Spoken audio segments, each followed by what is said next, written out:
Welcome, everybody, to the wild side where bad movies get the love they deserve. And today we're talking about 1998's Deep Rising. How did you once describe it, Wild Man? Well, I mean, I can do the plot crunch right now, but like, okay, fine. This is the Okay, it's your show. Do what you want. like.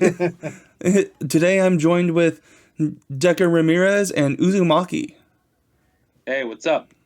Everybody, So, I guess we'll move things along and I'll plot crunch this thing. So, Deep Rising. Deep Rising, in a nutshell, is a giant hentai monster chasing and eating people on a giant cruise ship. That's all you need to know. That's a good way to sum. That's a good way to sum it up That's a in a wild man way of sentence. summing it up. So, Uzumaki, you want to start us off and how this movie goes? Oh, sure. I can start us off with the beginning. Yeah. So at the beginning of the film, we open up with this cruise ship that's going around the South China Sea, and we are introduced to a crew who is hired by mercenaries to pilot their boat across the South China Sea to undisclosed the redness point, rendezvous. um, the rendezvous Did you really call the yeah, rendezvous Resness Point? yeah, the rendezvous redness point, I believe. So we're following them. Meanwhile, while that is going on, we're also introduced to a ship called the the Argunakata. The Argunakata, is that what Ar- it was? Huh? Ar- it's a Argo, like the Argonautica. Or Argonautica, yeah, Yeah. which is basically a luxury cruise, like something that you did would see on TV, I? like what Nickelodeon used to have, or what I Disney has, swear, I like thought you were those about type to of. say the luxury lewd ship. No, no, it's a luxury cruise. It's That- it's now, something I that actually that want to your be on one parents of those dream. things. Yeah, yeah, it's I something want that to, your parents dream on I want to, of I want to being. go on a luxury lewd ship. Yeah. And Okay, don't. when we're on the cruise ship, we're introduced to a number of characters, including one of the main characters, Trillian, who, if I were to describe her, she's pretty much the real life equivalent of Faye Valentine if she was a real person. She's sneaky. She's a thief. She goes around, and when you're not looking, she'll go and She she'll looks steal your out for car. number one. Yeah, basically that's how I would describe her. And So Looking out for them. she's played by what's her name? I don't remember the actress's name. I do remember her most famous role, Jean Grey from the X-Men movies. right, I I don't think remember that her was name. Femke Jensen.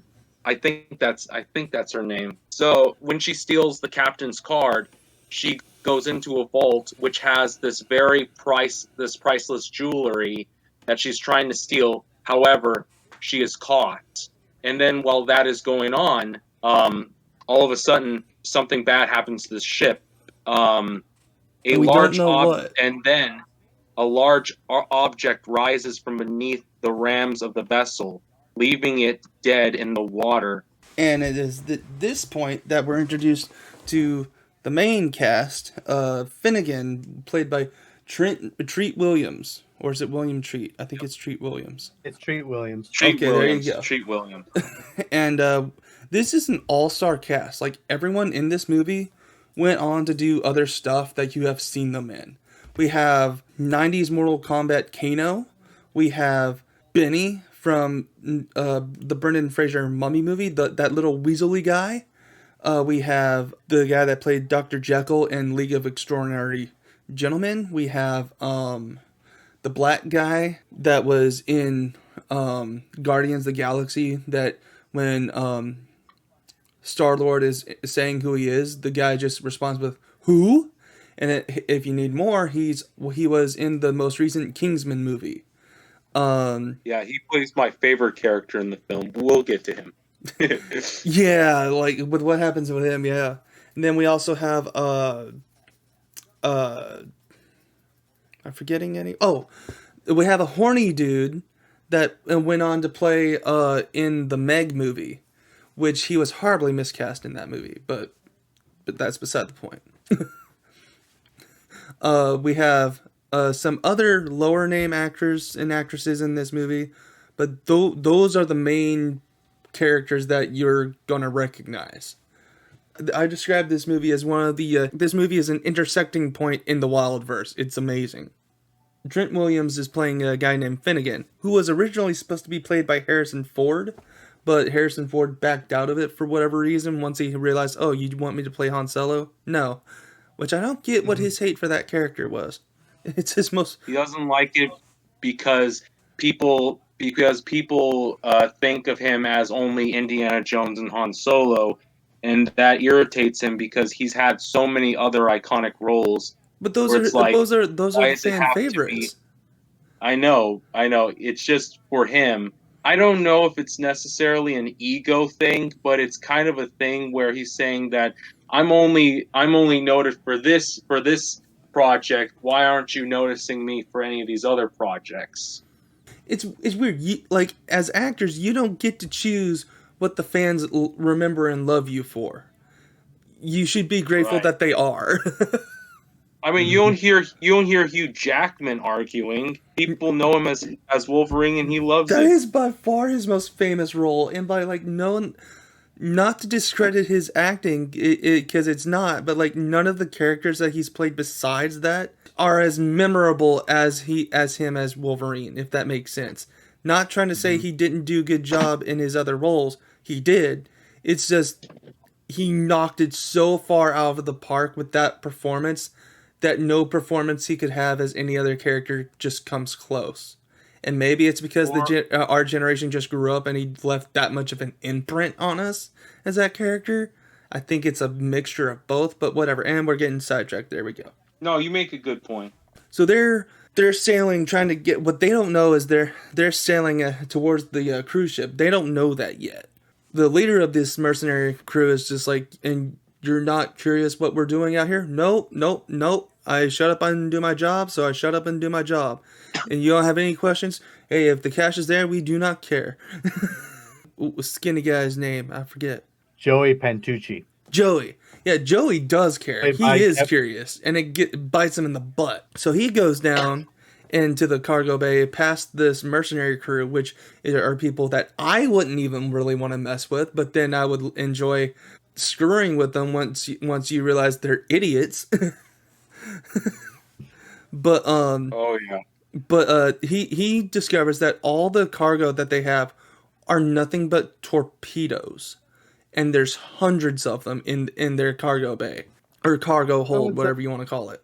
I'd And say hundreds, but enough to like enough to it's to, fill like, up get the an whole army- room. Get an army started. Yeah, it's enough to sink a couple battleships. But you quickly start to realize, oh, they're gonna sink the cruise ship, but why? Well, he gets caught, and they start beating him up. Finnegan and Layla, that dude's girlfriend. Which, by the way, how did someone this scrawny and ugly score such a hot and a smoking hot Asian girlfriend? I want to know this. Now, don't be Don't be jelly. Bullshit. Don't be jelly. You know what? All I can say is it's probably a secret that Joey will take to his grave. Well, he must be packing one heck of a wiener schnitzel. You mean it's not like he didn't get her thanks to his charm? What charm? It could be that charm. No, Anywho. no, that's not. I can't be it. So Finnegan runs down there and they get into a standoff. And Finnegan's got like a harpoon gun of some sort, is smashed against the face of the pervy guy, and like they're all held at gunpoint. Well, what's his name again? Joey. Thank you. Joey is while Joey is has a knife pressed to his neck, and he's just like Finnegan and the leader dude are like just staring at each other. And, like they finally stand down and like they get Joey out of there. Finnegan just climbs back up the ladder and he's like, "That's 1 year off my life." So like, And that scene begins the movie long tradition of kicking Joey while he's down. yeah, this movie everyone really was like kicking loves. Joey's ass in this movie. I don't know why. But the thing is, he's still like. We'll get to it.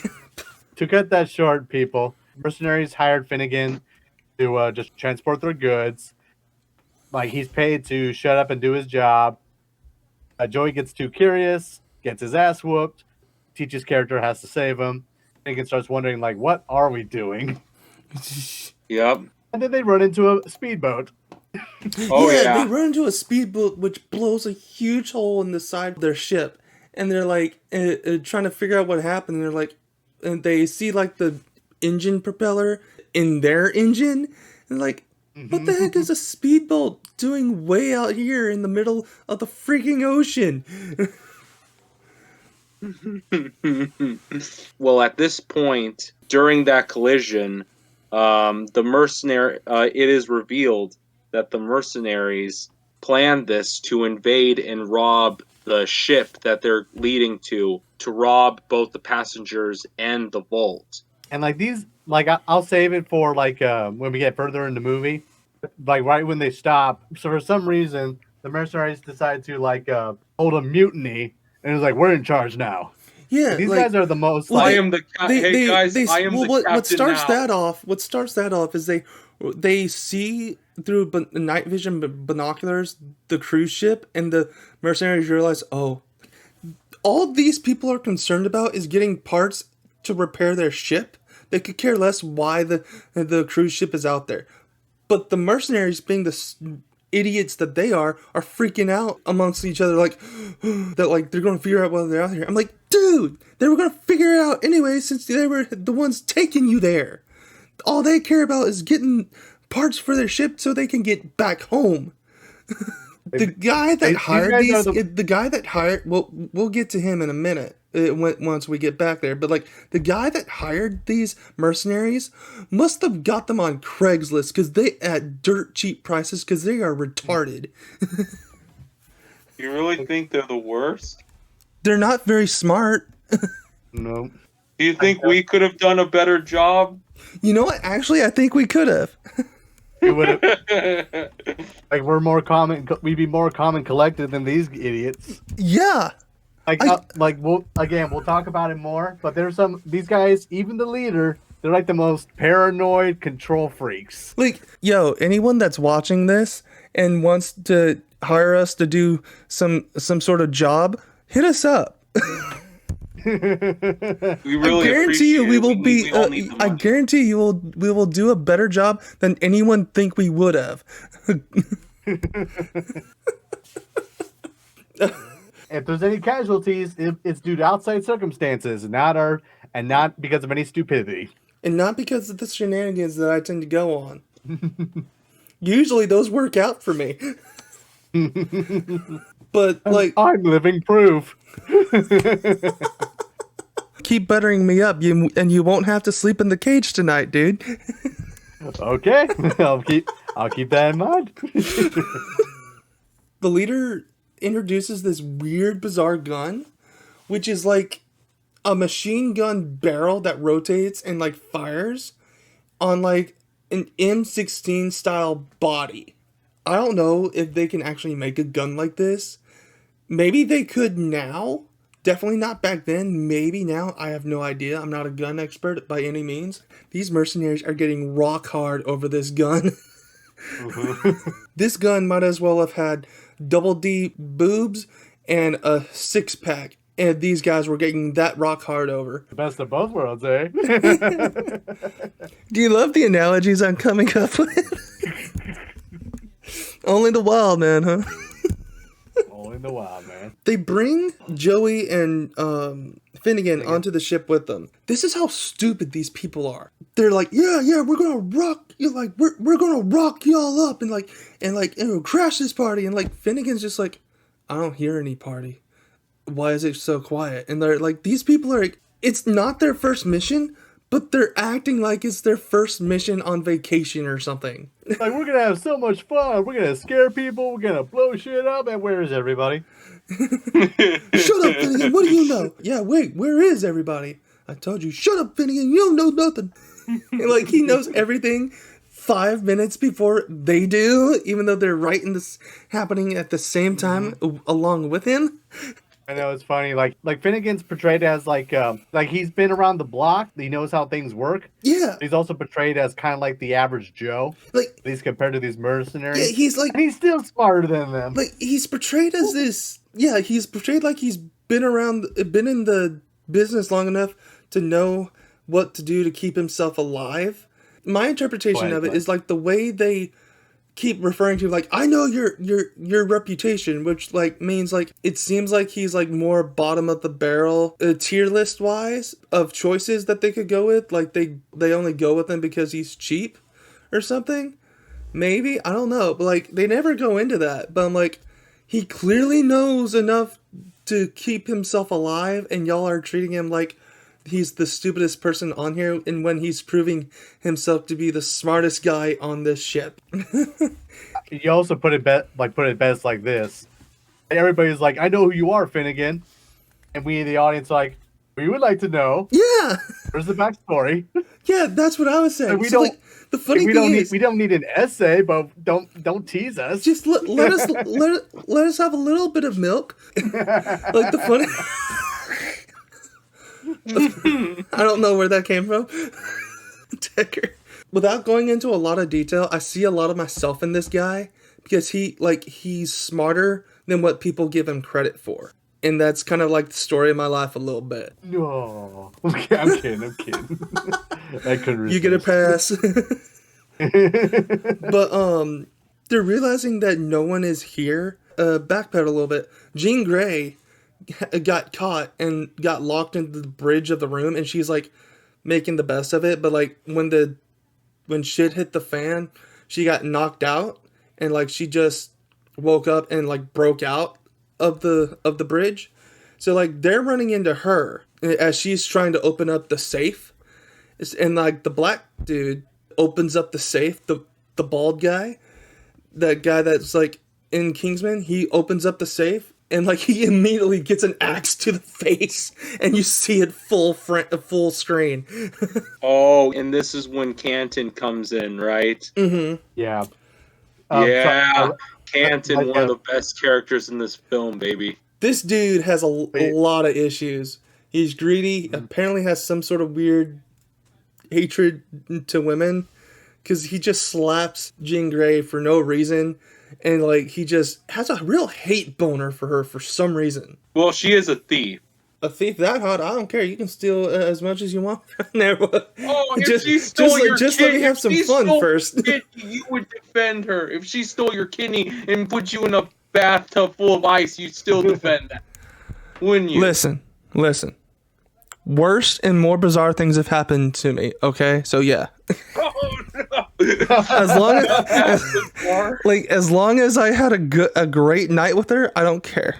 She could even steal your left nutsack and you would be okay with it. He's so silent. Yeah, at this point, probably, yeah. Like, if you treated it as well as you treated me last night, absolutely. Dear Lord, help me. Ladies and gentlemen, is this just the persona of the wild man, or the actual thoughts of name and address withheld? You will never know. The world may never know. The answer is yes. So go ahead. Atherton slaps Jean Grey, and go ahead. What happens next? They're like wigging out because like they keep saying something is aboard this ship. This ship is infested with something, and like they're scared to death. And like everyone new is just trying to like figure out what are y'all talking about? Like backpedal again. They're in the bowels of the ship. They're trying to like get parts, and like two of the mercenaries get killed off. We don't see what. Finnegan and Joey are running and like meet up with everyone else with the gun, and they're like, they just see that the other two mercs aren't with them, and they're like accusing them of killing them, and like, we didn't kill them. And that's when like what's left of the ship crew is like, no, he's right, something is aboard the ship, we have to get off. And that's when they're in the elevator and it starts Elevator. dropping, which leads to one of the best scenes of the entire movie, effects wise, for me. So they're in the elevator and they're like listening and hearing whatever it is creak around and all that. And all of a sudden they realize that the cables were cut and the elevator is falling. And it crashes and they like fall out of it into this metal hallway. And we don't see much of it, but we see there's goo and other fluids on the walls. We see the owner, which I'm just going to keep calling Dexter's Lab, leaning against the wall and turn and all of a sudden sees a gooey skeleton. And it's gooey for a reason, which we find out later. And it's not the only one in there. This hallway is filled with gooey skeletons. And like blood is all over the wall, and like Joey is trying to get up, and like he puts his hand on the wall and like slips because of all the gooey on the wall, and he's like freaking out.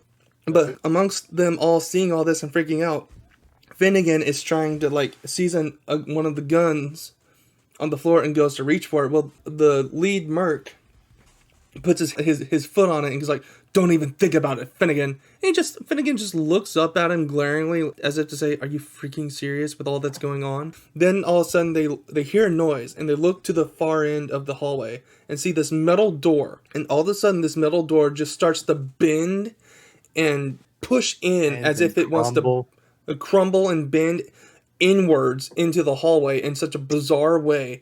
And then all of a sudden, in the walls go and move forward as if something is moving around in the metal walls themselves. This was all done practically, no CGI.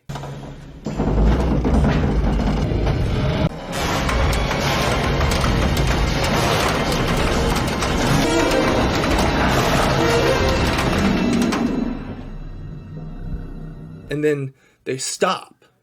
And all of a sudden, the lead merc looks at Finnegan and like puts his foot underneath the gun and kicks it up into Finnegan's hands. And they just start moving forward, slowly investigating. And one of the mercs behind them steps on a skull.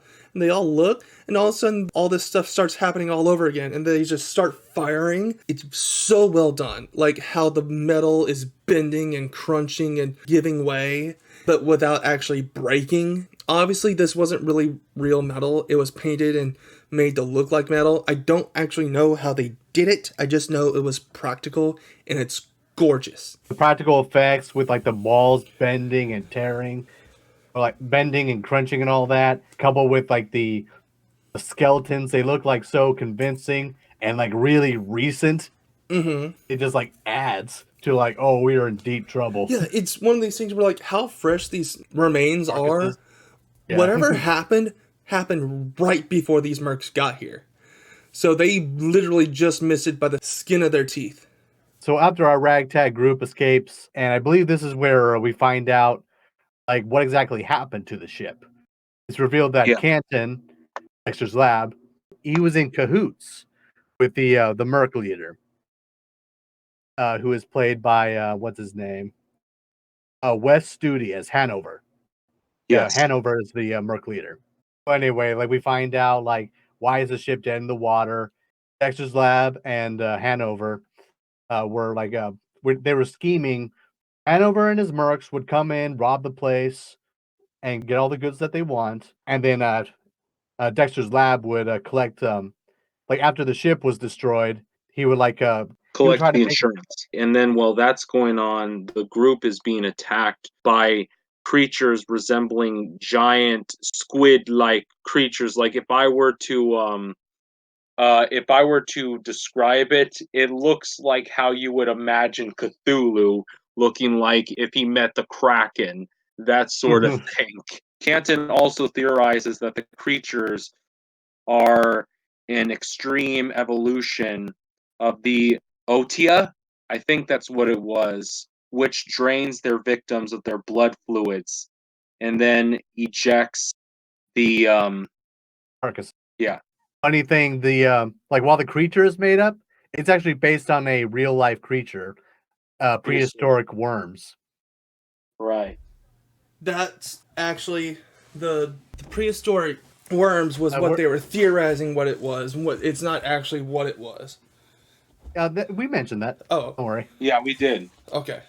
And I think this is the part where like they have to like swim out of this flooded area. Okay, that's right. They got to the flooded area, and they had to decide who's gonna swim to the other side where we gotta go. So Joey hands Spare parts. the spare parts to Finnegan, and I was like, "You said, oh wait, wouldn't have like." Oh sure, weigh me down while I go swimming. Yeah, but I thought, well, maybe it's because like, hey, take these so if something happens, at least you're still able to get them to the ship. But then you countered with maybe it's because there's Maybe Joey is that scrawny, it really would weigh him down. where it wouldn't Better weigh off down getting Finnegan. Right. I was like, I'm gonna go with that one because that actually does make sense. So like first Finnegan and Hanover, the Merc leader, they're the first two to go. It's like taking them a while. There's like a third guy. I think his name is Mulligan. Yeah, Mulligan. He's the first to go, and everyone's like, "What's taking so long?" One of the things I noticed was Finnegan actually said, like, if it's safe, I'll fire 2 shots. That'll be the signal that it's okay. Mm-hmm. He never fired those 2 shots, and the guys just dived in anyway. But for the second half, they at least had a good reason to dive in anyway. The black dude that gets killed here, I was getting such vibes of Dylan from the first Predator movie with Arnold Schwarzenegger, and then that sergeant guy that's barking orders to the Marines in the Aliens movie. I don't know why I was getting such vibes off of that from him, but like that, it felt like that was what that character like was supposed to be the equivalent to, if that makes sense. The handlebar mustache probably had something to do with it. That too. They're waiting to hear the shots, and then Joey just goes like, "Can you just get asthma, or do you have to be born with it?" And that's when the monster Tries to come in. it decides to come in. And did we cover the part where like Jean Grey and Finnegan are making a deal to get out of here? No, we didn't. Okay. So backpedal a little bit. Like, this is back when they're theorizing and the captain gets eaten and all that, and they're getting away. Which leads into the scene we were talking about. So, like, the Finnegan runs into Jean Grey, and they're standing there, and, like... So, I thought this was so cool. She's like, okay, let's make a deal. If you get me out of here alive... And then he just looks at her and cuts her off. I get to have whatever I want. And she kind of looks at him like a mixture of disgust and like disappointment. And kind of like, yeah, you get to have whatever you want. And he just looks at her and smirks and is like, how about a nice cold beer? And she starts to smile at him because like, I was like, this is great. She thought he was going to force her to have sex with him. And he's like, no, I just want a cold beer after all of this. I don't care. To which I, like, me being me, I would be like, how about a nice meal, and if you want, we can bang. I just want McDonald's, man. Like, I'm so tempted to, like, make, like, a reference to that one line from One Punch Man. She says, like, if we make it out of here, I will sit on your face. I would enjoy that. That line is in One Punch Man? Unless that's a joke someone made. I have got to see this now. That's the thing that made me want to watch One Punch Man. Great, I am a pervert. For real, like, I'm just trying to catch us up. Okay. We did the line, like, like, can you give me a beer? This is when we get a good look at what the creature is, right? Like Not the first time, but, like, another good look. Yeah. Like, all right, because it spits that one dude out, and that's when you see that it drinks them. So... Yeah.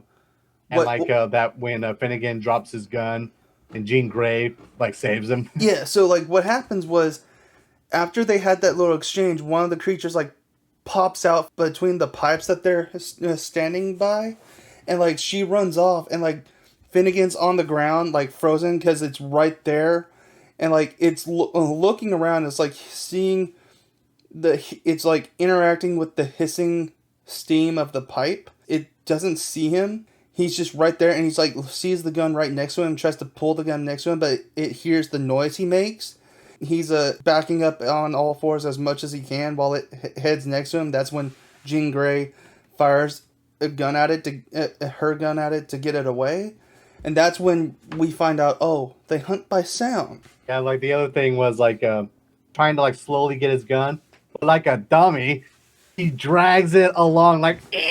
Like he doesn't know that like, it operates by graboid logic. Theoretically, he could have gotten to his feet very slowly and pick up the gun very slowly and walk away and it not even know he was there. Now we got to flash forward back to where they're swimming along, and they're all swimming in the water to get away from where it was attacking them at. And the black guy gets grabbed, and Joey sees it, screams, but like the black guy has a grenade and like just pins the grenade underwater, and it just blows up. Finnegan sees the water ripple and all that, and like he's waiting for Joey to pop by, and he floats by and grabs him and gets him up. And that's when what is this dude's name? I think he's freaking out basically. Mulligan. Yeah, the spastic dude. Yeah, I don't remember his name, but yeah, Mulligan. Mulligan. Okay, I just know that he played Dr. Jekyll in League of Extraordinary Gentlemen with Sean Connery. Yeah, which was oddly enough Sean Connery's last movie, but that was where I know him from. So Mulligan is like freaking out, and he's like, we're gonna lock ourselves in this room, which apparently they're in like the chef's cooking area, which is supposed to be airtight, sealed tight, with all the food that they could want. But like, he's like, we're gonna stay here, we're gonna fortify our defenses, we're gonna make a stand. They're like, the ship is sinking. They last checked on us at dusk. They're not going to start looking for us for at least 24 hours, maybe more. We're not going to last that long, whether it be by those things or just drowning. Finnegan, Merc Leader, and Mulligan are all at gunpoint with each other. And Finnegan's finally like, I once saw a guy put a fish in a bottle and throw it to a baby octopus and start telling this story. The baby octopus, in under 2 minutes, after feeling around this bottle, all around it, got into the bottle and ate the fish. And like, they're all looking at him like, well, what are you trying to say?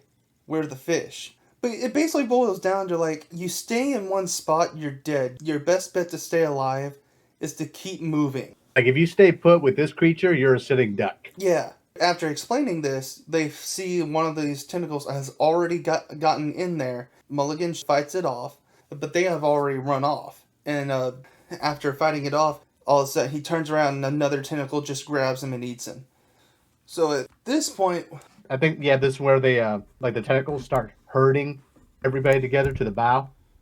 Okay, I was skipping ahead a bit. I thought they got split up, so never mind. We're close. Okay, so yeah, they're finding out that they're running along, and like every door they come to closes on them. And even they start to go down a hallway and like the ceiling collapses in on it, blocking them off. And they realize these things are hurting us somewhere. And like, well, where are they hurting us? And like Dexter's lab says to the bowels of the ship. And Jean Grey's like, what's down there? I don't know. Let's go and find out. To be fair, it's one of those scenes where like, hey, whether we want to or not, we're probably going to find out anyway. So they get down there. But as they're going, like, Dexter's lab stops to catch his breath, which he's obviously faking. And, like, Jean Grey is like, are you okay? Yeah, I'll just be a minute. I'm like, okay, if I'm there and I see that and I already know how this guy's been acting, okay, take a minute. We can wait. No, I'll just be a minute. You go on. I was like, no, we can wait. Like, no. Okay, well, you've had your minute. Come on. He's like, no, it's just like, I don't think you understand me. I'm not taking no for an answer. You get your butt moving now. What's wrong? Because I don't freaking trust you, little freaking loser. After Jean Grey gives him a minute, Dexter's lab, like a little weasel, sneaks off. We enter the bows of the ship. Brains are no substitute for guts. So anyway, like they enter like the bows of the ship. Mm-hmm. And you just see like, you'll remember how earlier in the movie, everybody was like, where are all the people that were on the ship? Like they just disappeared. We found them.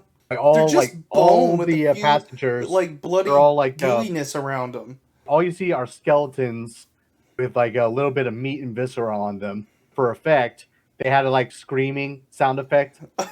I joked around saying, "Oh no, I hear him The voices of the damned. I Ah! had such a weird scenario play in my head. Like when they said that. Yeah, like when those screams were going on, I was just like, oh, what if the wild man came across an entity that was judging him for all the stuff that he's done and all the dimensions and realities that his Cthulhu child devoured trying to chase him. He's like, can you really keep going and running from your child knowing that he devours countless innocent souls in countless realities at the expense of your cowardice of fatherhood? Can you really live like that? And it just slowly does a slow zoom on the wild man's face with all those screams going on. All of a sudden it just zooms back out quickly and it's like, yeah, I'm good with it. Let's go. I've already made up my mind. It was one of those weird scenarios that just popped in my head. I was like, On the off chance this stays in the podcast, we're just building lore for the Wildverse. So after our heroes, quote unquote, gets a good look at the carnage, monsters start breaking in the hole, trying to flood in the place. That's when the group gets split up. okay. As they try to escape the water that's rushing in, and the tentacle monsters right behind them as well. They run off and like run back after Dexter's lab. He seals them in a hallway or something. He doesn't seal them in; he's protecting himself. Well, yeah. By leaving them behind. He locks the door behind them. I don't remember where Jean Grey and Finnegan run off to, but I remember Merc Leader and Joey running down a partially flooded hallway with the monster right behind them. And they're talking like, how do we slow it down, man? And he's like, the only way to slow it down is to feed it. Well, what are we going to feed it? And like the dude just shoots Joey in the leg. He runs off. Joey like crawls over to the side of the wall and like jumps into the random dumbwaiter that was right there. Joey, you lucky bastard. The one time a dumbwaiter works in the Wildverse. Poor Hendrix. Yeah, Didn't work that last guy time. never had a chance. What killed him first? The fall, the mosquitoes, or the explosion? We'll never know. I'll never know. My mind is fuzzy at this point because I don't remember what happens with Jean Grey and Finnegan at this point. I forget the exact thing, but like what they do lead up to is like somehow they get outside. Finnegan and Jean Grey, like they're trying to get onto Finnegan's boat. Gotcha. That hunk of junk is your boat? Like, you got a better one? I remember that one. Okay. That's where this is. Okay. Like, before they get onto the boat, it cuts back to Joey. Yes. Limping after the gunshot. Like, he's safe.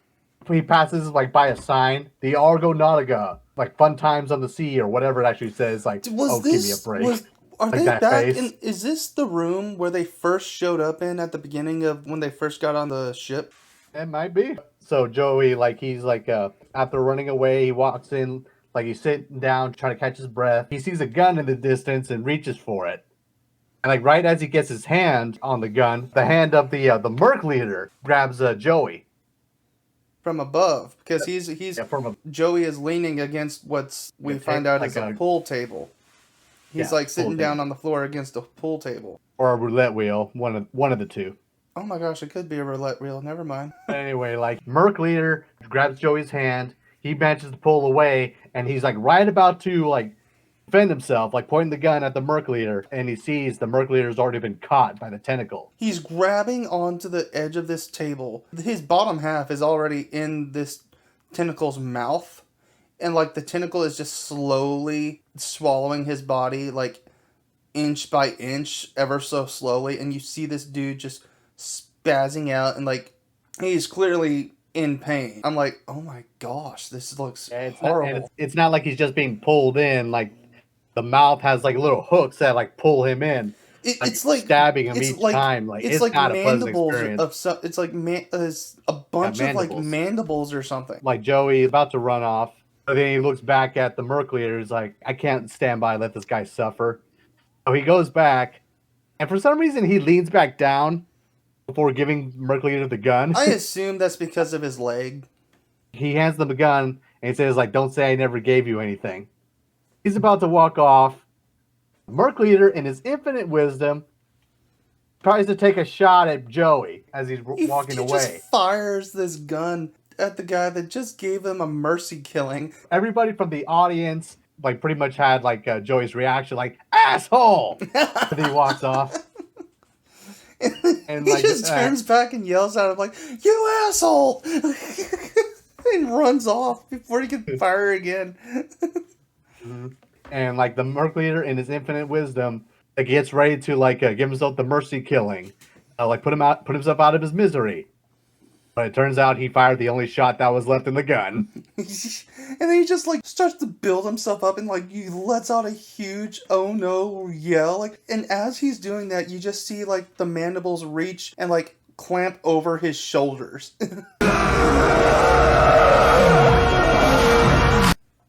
And then the scene cuts. This guy has had this running thing throughout the entire movie of like, I'm the one in charge. I give the orders, not you. Dude, at this point, we don't care. We just want to survive. The funny thing is, I feel like this fate that this guy meets is better suited to... Dexter's lab. Yeah. I feel like this this fate should have befallen him. Basically, Merc Leader's death and Dexter's lab's death, they should have been switched. It'd be more fitting for them. I feel like it was, yeah. So after this, are Jean Grey and Finnegan on Finnegan's boat by now, or? Yeah, I think Okay. so. Yeah, they're on his boat. I forget exactly what Jean's doing. I know she goes back in the boat for something, like the keys. Yeah. She goes back to the cruise ship to get the keys for a jet ski. Let's see. But we're getting ahead of ourselves. Okay. So they get on the boat. Like Joey actually like gets on the boat too. So they're on the Finnegan's boat trying to get stuff fixed up to like do what he needs it to do because he already lost the parts to fix it. He's planning on using the torpedoes to blow up the cruise ship. So he's just trying to get it to make one big circle back into the cruise ship. So he's just trying to get it to run long enough for that. So Joey pops up out of nowhere and he's explaining like, I just needed it to run for a little bit, get it done. And like he's like, where's my hot Asian girlfriend? And he's like, I don't think she made it. He's like, oh. He gets to work putting stuff together. Like you see him like grinding some stuff and like he takes off his goggles and reflects for a moment. You see him like get fire in his eyes and like starts really getting down to it. Now these monsters made it personal. Yeah, this monster made sushi out of my hot Asian girlfriend. No, I'm going to make sushi out of this monster, darn it. That was weird. but so like they're on the top of their ship. They see that Dexter's lab has cornered Jean Grey and was about to kill her.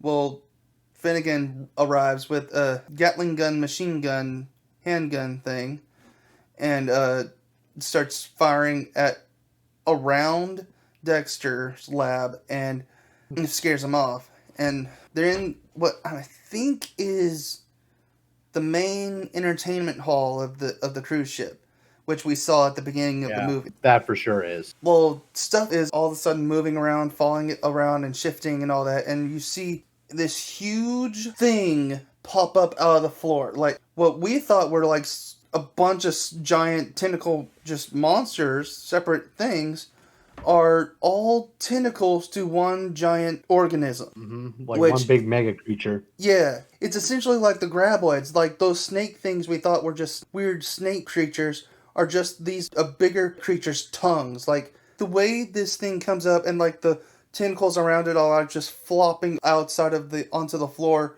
outside of the hole that it's coming out of, was just really cool looking. This is one of the things that made me say like the way they animated this thing moving was just so well done. It's a good mix of like something that's like alien.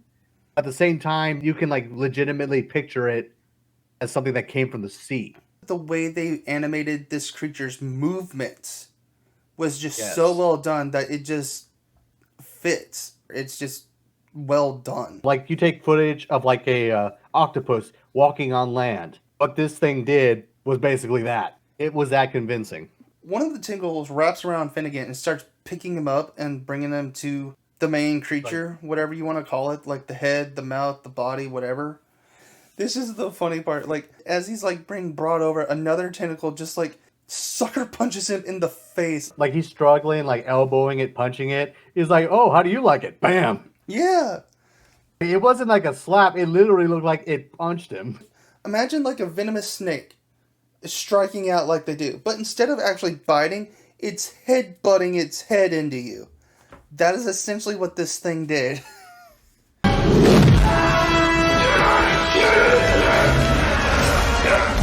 If you like, watch the special features behind the scenes. Creature is actually called the Octalis. Yeah, we don't find that out in the context of the movie itself, but yes, it is called the Octalis. But the tentacle brings him over to the main head, or whatever you want to call it, and like the head's just turning around and like staring him in eye to eye, and like Finnegan's just like, "What the heck are you looking at?" Reaches behind him, pulls out his shotgun, and blasts the monster's eye out.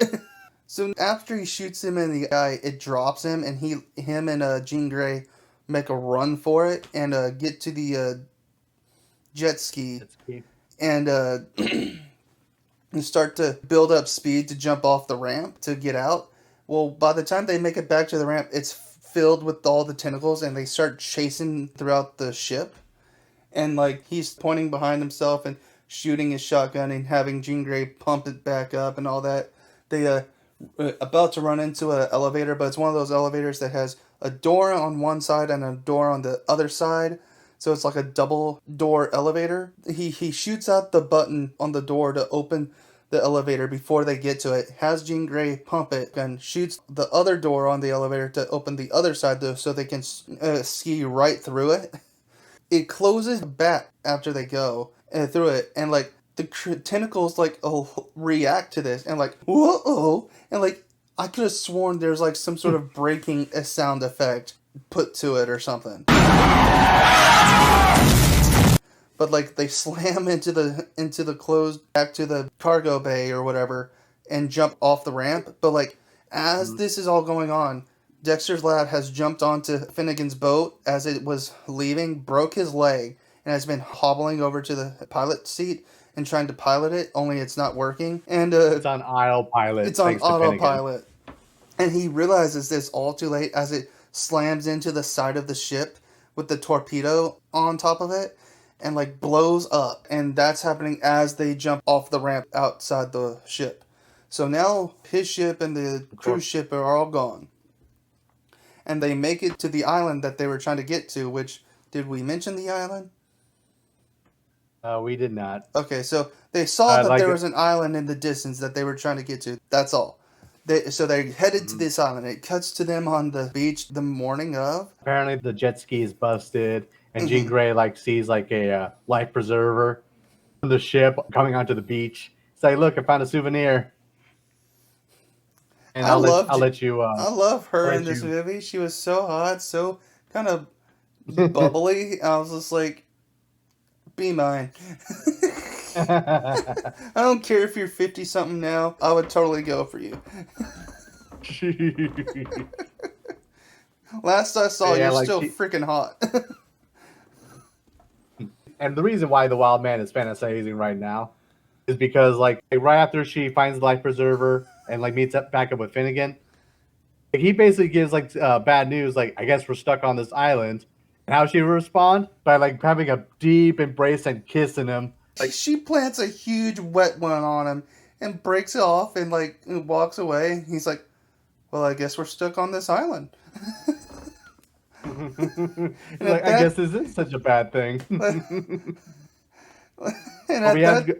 at that time, we see. Good. We did skip. Like in the car, like during that carnage, where Finnegan was like, Finnegan was setting up the boat and the torpedoes to go off. Okay, that's right. He thought Joey got eaten. Yeah, it looked like Joey got. It looked like Joey got killed. Like the pilot, like the driver's seat where Joey was, like it's covered in like slime. You see his hat on the controls. Like it looks like he was just dragged out, and there's nothing left. And this is where, and then lo and behold, well, this is also where we get to see, we're like get a glimpse of like Joey is the only person Finnegan really cares about other than himself. But lo and Yeah, like he's- behold, this is where Joey was swimming on a surfboard onto the beach, and he's like, even Jean Grey's like, I thought you said got killed. He's like, I thought he was. I love the attention to detail in this movie. And just one of those things is how like Joey is still like hurt from the gunshot. They're trying to like bring him in from the onto the beach. He's like, easy with the leg, easy with the leg. And they don't forget about it, and it plays naturally. I don't know if this was planned or if they decided after test screenings or something to bring him back because people liked him or whatever. But how they did it, you can't tell. So Joey's talking with them and he's like, so was it just the water in my eyes? Or were y'all like having some lip action? So like, and he's like looking around, like, so this is a nice island. And that's when they hear it, a huge roar, and they jump up and they're like looking. It's showing the something running through the trees, and it's so big that it's causing the trees to not only fall over, but some of them to be thrown into the air. And like it's panning out and seeing all this, and like the normal horizon of the island that we see, we get slow pan out and we see beyond that, and there's like a huge volcano in the distance and everything else, and then it just pans out to its maximum, and you just hear Finnegan go like, now what? And it just cuts. Now you want to know what this was? It was. I do, but But go ahead. I do. No, well, but go ahead and what explain for the was audience. So what this was supposed to lead into a King Kong movie that never got made, but eventually was picked up by Peter Jackson, which turned into his King Kong movie. So the guy that directed this movie and the Mummy movie with Brendan Fraser was originally supposed to direct a King Kong movie that he never got to make. I was like, I would have loved to have seen a King Kong movie done by this guy. Given the movie that he makes have this amazing blend of action and comedy, I would have loved to have seen a King Kong movie like that. And I hate King Kong. I'm a Godzilla guy all the way, but like I would have watched it. Yep. Like the way that Steven Sommers, yes, that he's a director.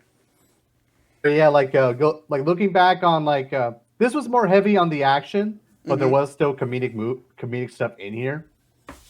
But yeah, looking at this movie, you see what he can do as a director, and then you look at the first two Mummy movies with Brendan Fraser, how that had a great blend of action, comedy, suspense, and it